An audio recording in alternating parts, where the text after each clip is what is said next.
नमस्कार। एसीएन के खास कार्यक्रम हम तो पूछेंगे में आपका स्वागत है। मैं हूं दीपक श्रीवास्तव और इस समय हमारे साथ मौजूद हैं भारतीय जनता पार्टी के पूर्व विधायक और वर्तमान में 2023 के भारतीय जनता पार्टी के अधिकृत प्रत्याशी लखन पटेल जी। लखन पटेल जी, हम तो आपसे पूछेंगे। धन्यवाद, जरूर पूछिए। अचानक एक लिस्ट आई, लिस्ट में नाम आया लखन पटेल, चौवन पथरिया विधानसभा। 2 घंटे तक सोशल मीडिया पर अफवाह चलती रही कि फेक लिस्ट है, फेक लिस्ट है, फेक लिस्ट है। लखन पटेल को भी सरप्राइज थी या पहले से पता था कि आज लिस्ट आ रही है और हमारा नाम रहेगा? नहीं, ऐसा तो कुछ नहीं था। सरप्राइज में भी था, लेकिन ये जो आप कह रहे हैं ना फेक न्यूज़ वाले, ये शाम तक चलता रहा। और मैं आपको मज़ेदार बात बताऊं, माननीय हितानंद जी जो हमारे संगठन मंत्री हैं, मैं उनके पास गया मिलने शाम को उसी दिन। संयोग से मैं भोपाल में था, तो मैं जब उनसे मिलने गया तो उनके पास एक फ़ोन आया, तो उनसे पूछ रहे वो कि भाई साहब ये लिस्ट जो निकली है ये फेक है कि सही है। तो उन्होंने कहा भाई सेंट्रल कमेटी ने डिक्लेयर किया है तो फेक तो हो नहीं सकती है। तो ये तो ऐसा ही मामला था। एक चूँकि ये इतिहास बना दिया भारतीय जनता पार्टी ने, लगभग 105 दिन पहले जो संभावित तारीख है उससे 105 दिन पहले टिकट घोषित कर दिया। नहीं तो राष्ट्रीय दल तो आचार संहिता लगने के बाद ही ये सब चीज़ें कर। आपको क्या लगता है कि 105 दिन पहले जो नाम घोषित हुआ है उससे आने वाले चुनाव में आप पे दबाव आ गया है, या फिर ये आपके लिए आपके हित की बात है कि इतने पहले से आपका नाम घोषित कर दिया गया है? देखिए, मैं आपको बताऊं, भारतीय जनता पार्टी का नेतृत्व चाहे वो केंद्र का हो चाहे राज्य का हो, बहुत सोच विचार के फैसले लेती है। और उन्होंने जो फैसला लिया है, निश्चित रूप से शुरुआत में तो मुझे भी लग रहा था यार 3 महीने कितना कितना काम होगा, लेकिन अब मुझे लग रहा है कि बहुत अच्छा काम हुआ। मुझे पर्याप्त समय है, कोई हड़बड़ी नहीं, कोई जल्दी नहीं, कोई भागने की नहीं। इत्मीनान से लोगों से मिल रहा हूँ, इत्मीनान से लोगों से बात कर रहा हूँ। देखिए, हम राजनीतिक जीवन में हैं तो राजी नाराजी तो होती है। हमारा किसी को स्वभाव अच्छा लगता, किसी को नहीं लगता, तो उन लोगों से भी मिल कर के हमें बात करने का समय है। मान लीजिए यही बात हमको अगर टिकट 2 दिन पहले मिली होती तो हम अपना फॉर्म भरते, विड्रॉल की व्यवस्था बनाते कि हम इन सब चीज़ों में लगते, तो ये चीज़ें छूट जाती। फिर लोग कहते अरे उन्होंने तो पूछा ही नहीं, हमसे बात ही नहीं करी। भले ही वो काम करना चाहता था या कोई नाराज़गी थी वो मानना चाहता था, लेकिन चाहता तो आदमी कि मना लेता थोड़ा कोई। तो ये सारी चीज़ों का पर्याप्त समय है। हम लोगों के पास बाकायदा जा रहे हैं और अच्छे से बात कर रहे हैं, मिल रहे हैं। और मैं आपको मतलब मैं एक्सप्लेन नहीं कर सका था कितना लोगों के अंदर उत्साह है। अच्छी बात है जो मुझे बड़ा संतोष देती है। लोगों से मिलता हूँ तो लोग कहते नहीं बहुत अच्छा फैसला हुआ ये। मतलब अभी जो समय है वो विरोधियों को साधने का समय है? नहीं, विरोधी नहीं, विरोधियों को साधने का नहीं। देखिए, जब परिवार बहुत बड़ा हो, भारतीय जनता पार्टी पूरे विश्व की सबसे बड़ी पार्टी है, तो निश्चित रूप से यहाँ भी बड़े बहुत लोग हैं काम करने वाले। और जब एक बड़ा परिवार रहता है तो आपस में टकराहट तो होती है किसी की ना किसी बात को। कई बार ये हो जाता कि एक कार्यकर्ता ने ट्रांसफ़र लिखवाया, दूसरे 4 लोग आ गए, साहब कैंसिल करने के लिए चिट्ठी लिख दो। नेता तो मजबूर है ना लिखने के लिए, फिर वो झगड़े होते हैं। तो उनको मनाने का समय मिलता है कि भाई मैंने लिखा क्यों, इस बात को भी आप समझो कि वो भी। समय ज़्यादा मिला है, खर्च भी ज़्यादा होगा। देखिए साहब, ये चुनाव में हम लोग ज़्यादा खर्चा इसलिए नहीं करते कि हम लोग 365 दिन लोगों के बीच में रहते हैं और हमेशा उनके बीच में आते जाते रहते हैं। जो जो नए लोग आते हैं, जिनको लोग पहचानते नहीं, जिनको लोग जाते नहीं, उन लोगों को ये सहारे लेने पड़ते हैं। मैं पिछले भी चुनाव लड़ा हूँ, मैंने कभी 2 चीज़ों का सहारा नहीं लिया, एक तो पैसे का, दूसरा शराब का।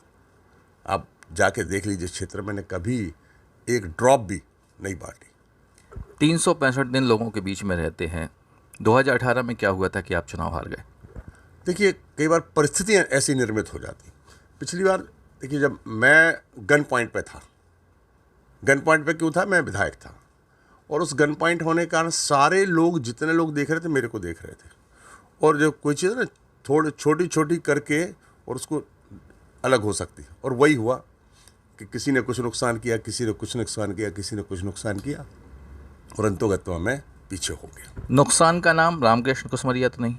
नहीं, मैं किसी व्यक्ति विशेष का नाम नहीं लेना चाहता हूँ, मेरे वरिष्ठ नेता हैं वो बहुत। मैं किसी का नाम नहीं ले अकेले मतलब आपको और भी बता दूं, जैसे आम आदमी पार्टी खड़ी हो गई। आम आदमी पार्टी को वोट कम मिला, लेकिन जो वोट था उसमें से बहुत सारा वोट हमारा था। क्योंकि देखिए, वो जो कैंडिडेट थे आदरणीय गुरुजी, उनका भी प्रभाव क्षेत्र है। जो प्रभाव क्षेत्र उनका है वहीं पे मेरे प्रभाव क्षेत्र के लोग रहते। तो निश्चित रूप से मतदाता भी क्या करेगा, उसको मत तो एक ही है ना। हमको भी साधना, उसको भी साधना। तो कई बार तो कई लोगों ने तो ये किया कि पत्नी की वोट उनको दिला दी या एक वोट मुझे दे दी, एक उसको दे दी। तो अब वोटों का बंटवारा ऐसे तो हुआ, और छोटे छोटे से पॉइंट्स थे दो। मुख्य कारण मतलब आपने जो 2018 का एनालिसिस किया होगा, या आपको क्या लगता है कि इस कारण से हम हारे? मैंने कहा छोटे छोटे बहुत सारे कारण हैं। एक तो जैसे मैंने यही कारण बताया। दूसरा देखिए, मैं बहुत स्पष्ट बोल रहा हूँ आपको कि जब आदमी पद पे रहता है ना, तो थोड़ा उसको हड़बड़ी और थोड़ा समय अभाव होता है। और जब उसके पास समय अभाव होता है तो हमको कितना रिस्पॉन्ड किसको करना है कई बार हम नहीं कर पाते। और जब हम उसको पूरा रिस्पॉन्स नहीं देते तो कई बार आदमी उस बात को लेके हर्ट हो जाता, और वो चीज़ हमको पता नहीं चलती। वो जब चुनाव आता है तब वो हमसे कहता है कि साहब हम माताओं आपके यहाँ दरवाजे में खड़े रहे, आपने हमको बैठने को नहीं कहा, या मैं बहुत तकलीफ था, मैंने हाथ दिया, आपकी गाड़ी का कांच लगा था, आप निकल गए, मैंने देखा नहीं उसको, मेरी गलती भी नहीं, लेकिन वो नाराज़ हो करके वो चला गया।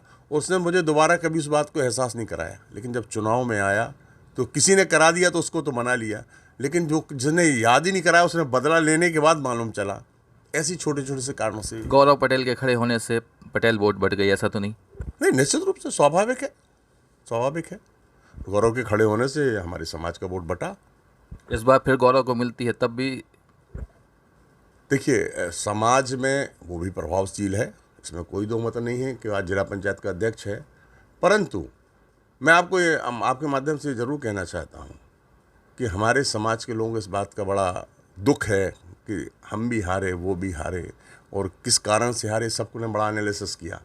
और वो एनालिसिस करने के बाद आज इस बार वो गलती करने को तैयार नहीं है। मतदाता जो कन्फ्यूज़न में था, ये जीत रहे, वो जीत रहे, वो जीत रहे, ऐसे करके वो वोटें बढ़ती नहीं, और अंत परिणाम ये आया कि कुछ वोटों का अंतर रह गया। इस बार वो कोई रिस्क लेने को तैयार नहीं है। हम लोग कई गांवों में, जैसे लोधी समाज के गांव भी हैं, मैं सब में घूमता, मैं सामाजिक राजनीति नहीं करता, मैं सिर्फ जनहित की राजनीति करता। लोग कई बार कहते हैं बहुत सारे, आप लोगों ने सुना होगा, किसी की जातिवाद का आरोप लगता। मेरे ऊपर इसलिए आरोप लगता है, मैं सबके साथ बराबर का व्यवहार करता हूँ, और मैं हमेशा उनके सबके बीच में जाता हूँ। ये नहीं कि वहीं मेरी वोट है तो वहीं जाओ। सारे लोग मेरे हैं। जहाँ मैं विधायक रहा हूँ, मैं 2,30,000 लोगों का प्रतिनिधि था। मेरी जिम्मेवारी उनके प्रति थी, हर आदमी के प्रति, भले वो मेरे साथ चुनाव में था या नहीं था। कभी भी कोई भी आदमी चुनाव में पूरे मत नहीं ले सकता, क्योंकि मत सबके अलग अलग हैं। लेकिन समर्थन जिसको ज़्यादा मिलता है वो चुनाव जीतता है। और समर्थन मिलने के कई कारण हैं। पार्टी की नीति रीति, आपका कैंडिडेट, उसका स्वभाव, वो कैसे कर रहा है, काम करने का तरीका, उसका लोगों के बीच में जाने का ढंग, ये सारी चीज़ें। इस बार कई नाम कांग्रेस से आ रहे हैं। चुनौती सबसे पहले पूछ लेते कौन है, बीएसपी है या कांग्रेस? देखिए, चुनाव कभी भी सरल नहीं होता। किसी को कभी हल्का आंकना भी नहीं चाहिए। अगर आपने किसी को भी हल्का आंका तो ये आपकी गलती, भूल होगी। चुनाव में हम जनता के बीच में जाते हैं। और मैं आपको एक बात बता दूं, मैं चुनाव ज़रूर तीसरा लड़ा हूँ विधानसभा का, और भी चुनाव लड़े हैं, और कई लड़े नहीं तो लड़ाए बहुत हैं। तो अनुभव तो है, तो मैं जनता का भाव समझ सकता हूँ, और कैसा परिणाम आएगा वो मैं महसूस कर रहा हूँ। देखिए, कई लोग तो कुछ भी कह देते, ऐसा होने वाला, वैसा होने वाला। मैं उन लोगों में से नहीं हूँ। मैं जानता हूँ कि जनता के बीच में जाएंगे और जनता को जो ठीक लगेगा वो करेगी। नए नाम आ रहे हैं। धर्मेंद्र कटारिया एक नया नाम है, ब्रजेंद्र सिंह का नाम भी कांग्रेस से चल रहा है, गौरव पटेल पूर्व में प्रत्याशी रहे, उनका भी नाम है। आपके लिए चुनौती इन तीन में से कौन रहेगा? मेरे लिए कोई चुनौती नहीं है। मेरी भारतीय जनता पार्टी का कार्यकर्ता मजबूती से खड़ा है, और जनता के बीच में जो हमारी योजनाएं हैं, उन योजनाओं के माध्यम से आप परिणाम देखिए क्या आएगा। आप देख रहे होंगे। मैं आपसे भी पूछना चाहता हूँ, क्या आपने इससे पहले कभी ऐसा, शिवराज जी जब आए हैं तो ऐसा क्या आपने रोड शो देखा है कभी? मुझे भी कई साल हो गए, कई नेता आए और कई पार्टियों के नेता आए, जो जन समुदाय, मतलब आप ये कहो कि महिलाओं का भंडार भरा हुआ था पूरा वहाँ पे। उसके बाद पूरा शहर में रोड पूरा पैक था, और मैंने पहली बार तहसील ग्राउंड पैक, उसके अलावा दोनों रोडों पैक देखे। वो तो समय अभाव के कारण पूरी बात नहीं हो पाई। इस बात से आप समझ सकते हैं कि बहनों में, लाडली बहना का कितना ज़बरदस्त असर है। और अब तो आपने देखा हो, परसों 250 भी डल गए, 450 का सिलेंडर हो गया, और अभी अगले महीने से 1250 मिलने वाले हैं। तो बहनों से तो आप भैया भी नहीं डला सकते वोट। हालांकि भैयाओं भी खुश कर दो, भैया हमें 12,500 तो मिल ही रहे। एक घर में अगर आप एक उदाहरण दे के बताना चाहता हूँ आपको, अगर एक परिवार में 2 भाई हैं, उनके पास 2-2 एकड़ ज़मीन है, तो 12 दूनी 24 उनके हो गए। 2 उनकी मतलब देवरानी जेठानी हो गई, तो 12 दूनी 24 उनके हो गए। 48,000 रुपया उसके परिवार में आ गया, मतलब 4,000 रुपये महीना। एक छोटे परिवार मतलब मध्यम वर्गीय या मजदूर वर्ग के परिवार या छोटे परिवार को 4,000 रुपये महीने अगर आ रहा है तो उसका घर नहीं चलेगा क्या? मैं समझता हूँ कि उसका घर चलाने के लिए पर्याप्त राशि है, जिससे कि खुश हैं और वो लोग। ये सामान्य बातचीत हो गई, इंट्रोडक्शन हो गया आपसे, सरकारी योजनाओं की हमने बात कर ली, आपने बता दिया। कुछ सवाल ऐसे रहेंगे, अगर आप उनका आंसर ना भी देना चाहें तो आप पास कर सकते हैं। एक सुविधा हमारे हम तो पूछेंगे कार्यक्रम की है, अगर आपको लगता है कि नहीं देना तो आप नेक्स्ट कर सकते हैं। अब चूंकि सरकारी योजनाओं की बात आ रही है, हमारे सवाल भी अब थोड़े से आपके लिए तीखे होते जाएंगे। पहला प्रश्न, क्या सरकारी खजाने में इतना पैसा है कि आप इस प्रकार से बांट सकें? सरकारी खजाने में आपने पहले भी, जब कमलनाथ जी की सरकार थी, वो एक ही बात को रोना रोते रहते थे कि पैसा नहीं है, खजाना खाली है। और लगभग मध्य प्रदेश सरकार की जो पूर्व की चलने वाली 19 योजनाएं बंद कर दी थी, लेकिन जैसे ही शिवराज जी आए तो सारी की सारी योजनाएं चालू की। तो पैसे की व्यवस्था की ना, बढ़ाया ना, पैसा अर्निंग बढ़ाई ना। सरकारी ज़मीनें बेच के बढ़ाई? नहीं, सरकारी ज़मीन देखिए, कई चीज़ें हैं, बहुत सारी चीज़ें ऐसी हैं जिनके लिए सरकार को अपने करने के लिए काम भी करने पड़ते हैं। चाहे कोई योजना के बारे में हो, अगर किसी का उद्धार हो रहा है, किसी योजना के कारण बहुत बड़ा काम हो रहा है, प्रदेश में कोई अच्छी तरक्की वाली बात आ रही है, तो करना चाहिए, उसमें क्या बुराई है। अब आपकी विधानसभा पे लौट चलते हैं, चौवन पथरिया। इन 5 सालों में आपको क्या लगता है कि विकास कितना हुआ और कितना हो सकता था 18 से 23 तक? हो सकता कि तो कोई सीमा नहीं है, जितना आदमी करना चाहे विकास उतना कर सकता है, अगर उसको अंदर आग है। हुआ है? नहीं, आग है तो कर सकता है। अब ये हुआ है कि नहीं हुआ, ये तो जनता बता रही है, मुझे कहने की कोई ज़रूरत नहीं है। और मैं इसलिए नहीं कहता कि ये तो पब्लिक है, सब जानती है। आपने एक बार कहा था कि जो वर्तमान विधायक हैं पथरिया की, उनके नाम से विकास के किसी भी पत्थर में उनका नाम नहीं है, और फिर उनने उसका जवाब दिया था कि हम तो लोगों के दिल में नाम लिखा के रखे हुए हैं। तो उनकी जो कार्यशैली है वो लोगों को पसंद आ रही है, ऐसा लोग कहते हैं। आपको क्या लगता है कि एक चुनौती रहेगी इस बार फिर से? देखिए, हर आदमी का काम करने का अपना ढंग है। घर में 2 भाई हैं तो दोनों अलग अलग तरीके से काम करते हैं। राजनीति में मैं अभी एक किसी गांव में बात कर रहा था कि आप पिछले पथरिया में 12 चुनाव हुए हैं। उन 12 चुनाव में मैं अपना 5 साल का समय छोड़ के, और मैं सबसे सवाल करता हूं कि उन 11 चुनाव में कि मतलब 11 चुनाव के विधायक बने, उनके काम को जोड़ लीजिए, मेरे 5 साल के काम को जोड़ दीजिए। सबसे बड़ी क्या उपलब्धि थी आपके कार्यकाल की? सिंचाई के बड़े बड़े 4 डैम, और उससे 1,75,000 एकड़ की सिंचाई पथरिया विधानसभा के अंदर होगी। दमोह का भी हिस्सा है उसमें, कुछ सीतानगर से यहाँ पर भी। देखिए, हमारी विधानसभा पूरी ग्रामीण परिवेश की है, सारे किसान वहाँ निवास करते हैं, और जहाँ पर किसान होगा तो उसको, किसी भी किसान को आप सुविधा दे देंगे तो वो तरक्की कर देगा। आप सुविधा नहीं देंगे, आपको मैं बताना चाहता हूँ, कांग्रेस के समय पे लाइट मिलती नहीं थी, घंटे 2 घंटे। ट्रकों में जनरेटर आए, आगरा से ऑर्डर ले जाते थे लोग, 4-4 दिन 5-5 दिन रह के और जनरेटर लेके आते, क्योंकि उसको खेती करना है। उस समय खेती करना वर था, मिलना तो कुछ नहीं, कोई डीजल में ही सारा चला जाता था। अब आप सोचिए कि अगर सारी लागत हमें लग जाएगी तो बचेगा क्या? उस लागत को बचाने की, किसान की तरक्की करने का एकमात्र उपाय है कि उसको सस्ता बिजली दे दें और पानी दे दें, तो मुझे लगता है किसान की तरक्की हो जाए। आपने डैम की बात की, पानी की बात की, याद आ गया वो हादसा भी जो 4-5 दिन पहले हुआ था, एक पटवारी जी की मौत हो गई। खोजाखेड़ी के पास जो पुल है वो आपके कार्यकाल में भी नहीं बना और 5 साल में भी नहीं बना। आपको नहीं लगता कि वो पुल बनना चाहिए था, तो ये इस प्रकार के जो हादसे हैं वो नहीं होने चाहिए? पुल का काम लगा हुआ है, और उसकी वजह से ही जो आपने आप गए हों अगर वहाँ, तो पुल का काम लगा हुआ, थोड़ा सा काम उसमें कनेक्टिविटी का रह गया था, और वो मुझे लगता है कि बहुत जल्दबाजी में रहे होंगे। मैं एक्चुअली स्थिति तो नहीं बता सकता, लेकिन जिस स्थिति में गाड़ी गिरी है, तो वो ठेकेदार ने जब वो कालम खड़े कर रहा था तो मिट्टी भर के और उसको कर रहा था, तो वो मिट्टी उसने हटा दी, लेकिन वो जो बीच में वो पुल पे क्या कहते हैं वो मुड़ियाँ लगाते हैं, वो नहीं थी। और मुझे लगता रात के समय 11-12 बजे की बात घटना है ये। वो उनसे मोबाइल पे, जैसा उनके परिवार के जनों ने कहा कि मोबाइल पर उन्होंने अंतिम बार कहा कि बस हम नदी के पास पहुंचने वाले हैं और हम आधा घंटे के अंदर पहुंच जाएंगे। इसका मुझे ऐसा अनुमान लगाया मैंने कि मुझे लगता है कि उस समय हो सकता है मोबाइल पे बात कर रहे हों और एकदम मोड़ होने के कारण उनका गाड़ी नीचे उतर। पथरिया विधानसभा के अंतर्गत बटियागढ़ भी आती है बिल्कुल। और बटियागढ़ उपेक्षित है, उतना विकास नहीं होता है। अगर हम विधानसभा की बात करें तो विकास की जो योजना है पथरिया तरफ ही चलती हैं, बटियागढ़ तरफ वो योजनाएं नहीं चल पाती हैं। तो ये उपेक्षा का कारण क्या है कि बटियागढ़ को उपेक्षित कर दिया गया? नहीं, मैं आपको करेक्ट कर दूं।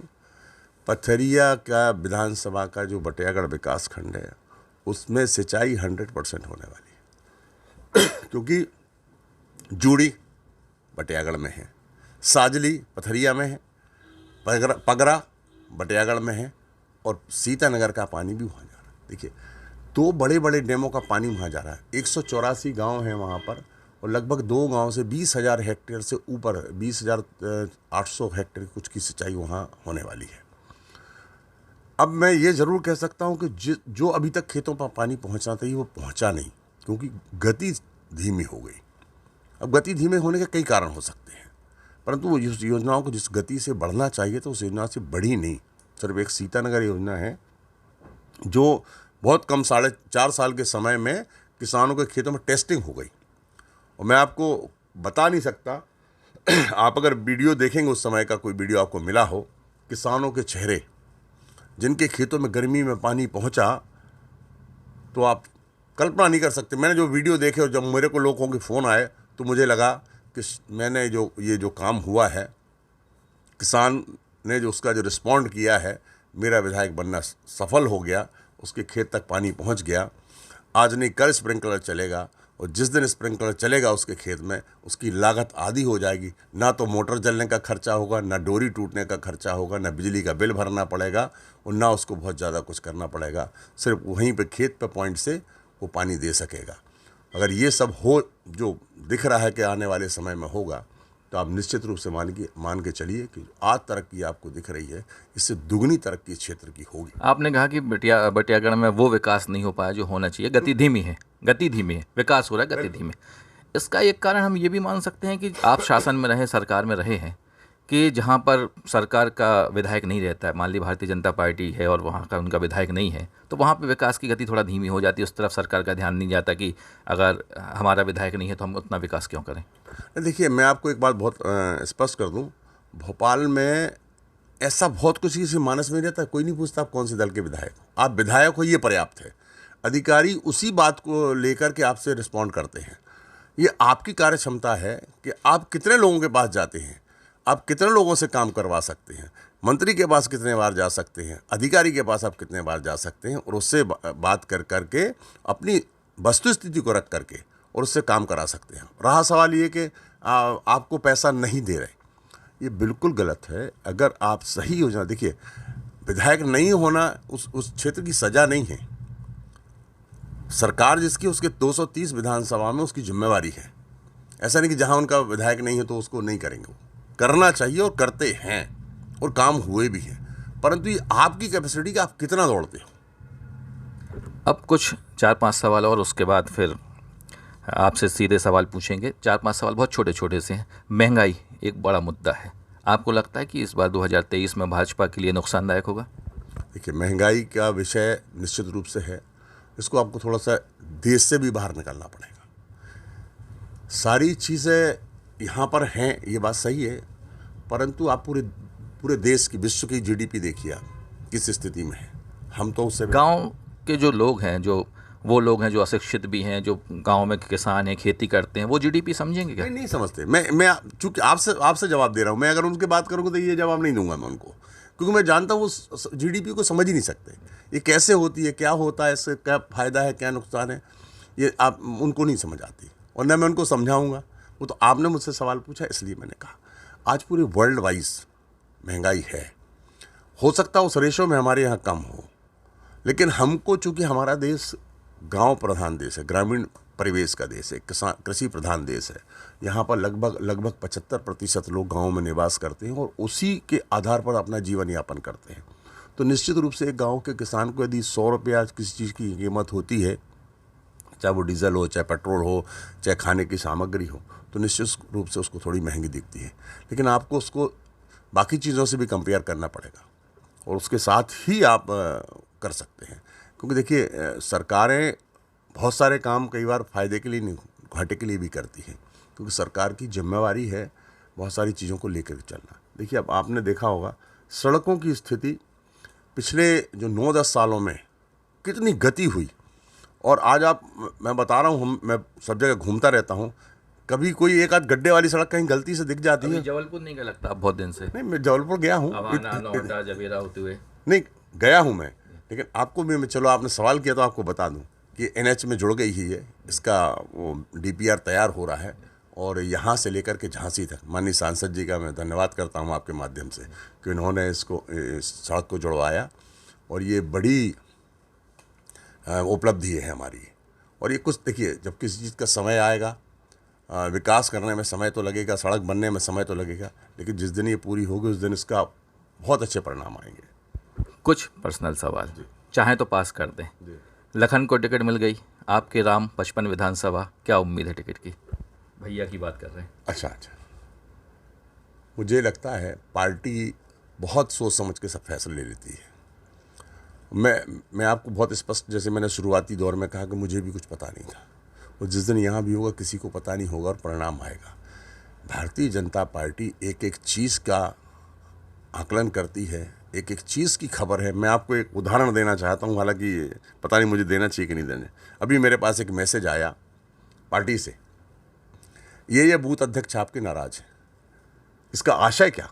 इसका आशय ये कि पार्टी की कितनी बारीक नज़र है। मेरे क्षेत्र का बूथ अध्यक्ष अगर नाराज़ है किसी बात को लेकर के, ये मुझे भोपाल से मैसेज आ रहा, तो आप इस बात को समझ लीजिए कि राम हो, लक्ष्मण हो, भरत हो, सब पर नज़र है और उस नज़र के अनुसार ही काम होने वाला है। ये बात तो आप मान के चलिए। घोषणा पत्र भारतीय जनता पार्टी का भी आया नहीं है। घोषणा पत्र समिति लगातार कार्य कर रही है। अभी अब जब आप लोगों के सामने जाते हैं तो अभी तो कोई वादे हुए नहीं हैं पार्टी की तरफ से कि हम ऐसा करेंगे। आपके क्या वादे रहते पथरिया क्षेत्र के लिए कि हम अगर जीतते हैं इस बार, तो हम जो प्रमुख पथरिया के लोग आपको सुनेंगे, बटियागढ़ के लोग सुनेंगे कि लखन पटेल जी अगर जीतते हैं तो सबसे पहले क्या काम करेंगे पथरिया के लिए? देखो, मैं आपको आपके माध्यम से जनता को भी संदेश देना चाहता हूँ और आपको भी मैं बताना चाहता हूँ। जहाँ तक सड़क पुल पुलिया का सवाल है, मुझे लगता है कि बहुत कम रह गई। हमारे विधानसभा के अंदर सारी के सारे गांव डामलीकरण सड़क से जुड़े हुए हैं।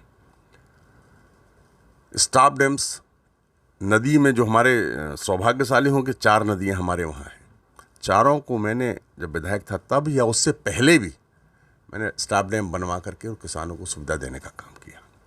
मुझे लगता है अब जो आने वाले समय का काम है, आने वाले समय का सबसे बड़ा काम अगर कोई है तो स्वास्थ्य और शिक्षा पर काम करने की आवश्यकता है। मैं आपको बता दूं, अभी मैं एक महाविद्यालय की मांग भी लगातार पथरिया क्षेत्र में चल रही है कि यहाँ कृषि महाविद्यालय बनना चाहिए। हाँ, काफ़ी दिन से चल रही है। परिस्थितियाँ समय काल रहेगा। मैं एग्रीकल्चर ग्रेजुएट हूँ, मैं उस बात को समझ सकता हूँ कि इसकी कितनी आवश्यकता है। मेडिकल कॉलेज हो ही गया, टेंडर उसका हो ही गया, काम उसका लगने वाला है, तो एक एग्रीकल्चर कॉलेज भी होना चाहिए और मैं इसके लिए समय आने पर प्रयास निश्चित रूप से करूँगा। देखिए, सेंट्रल स्कूल का भी मैं आपको बता दूं, आपने सवाल नहीं किया लेकिन मैं बताना चाहता हूं। सेंट्रल स्कूल के लिए मैंने उस समय प्रयास किया था और फाइल वगैरह सारी चीज़ें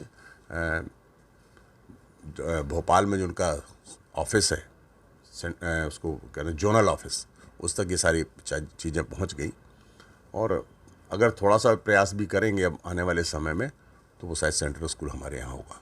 अब एक सीधा तीखा सवाल आपसे पूछ लेते हैं। पूर्व जिला पंचायत अध्यक्ष जी जो हैं वो भाई साहब के खास हैं, आपको भैया का खास कहा जाता है, वो भी टिकट के दावेदार थे, आपको टिकट मिल गई है। कितना आपको लगता है कि उनका सपोर्ट मिलेगा या फिर वो आपके लिए एक चुनौती है भाजपा के अंदर? बिल्कुल नहीं। भारतीय जनता पार्टी एक परिवार है।